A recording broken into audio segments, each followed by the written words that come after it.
এরপরে প্রশ্ন হলো, গ্রামের নাম কৃষ্ণপুর, অতএব কারণে মসজিদ ও মাদ্রাসার নামের পূর্বে কৃষ্ণ শব্দটি ব্যবহার হচ্ছে, এতে গ্রামের লোকদের করণীয় কি?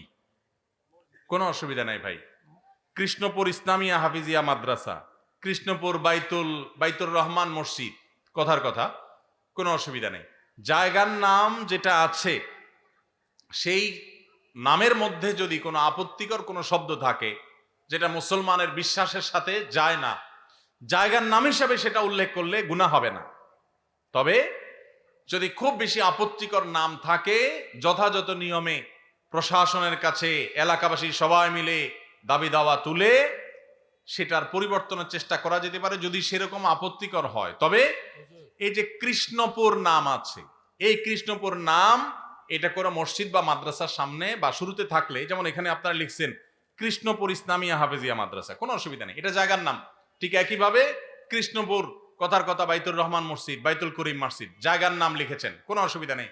আপনি এখানে বিশ্বাস, আপনি কৃষ্ণের প্রতি বিশ্বাস করেছেন এমন কথা না, শুধু জায়গার নাম হয়েছে বিধায় এটার কারণে আপনার কোনো গুনাহ হবে না।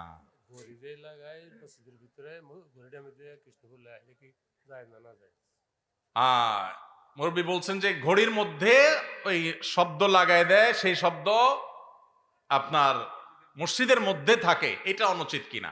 জায়গার নাম হিসাবে থাকলে তো নাজায়েজ না বলেছি, তারপরেও আল্লাহর ঘরের সম্মান, পবিত্রতা, মর্যাদা রক্ষা করতে গিয়ে তাওহীদের পরিপন্থী কথা, শব্দ, সেটা হোক জায়গার নাম, এটা ইমানি যে গায়রত, ইমানি যে আত্মসম্মান, এটার কারণে ওইটা অ্যাভয়েড করতে পারলে ভালো হয়। মসজিদে নাগা লাগানো তো কোনো জরুরি কিছু না, কাগজপত্রের বাইরে ঠিকানা হিসাবে লিখলেন সেটা ভিন্ন কথা।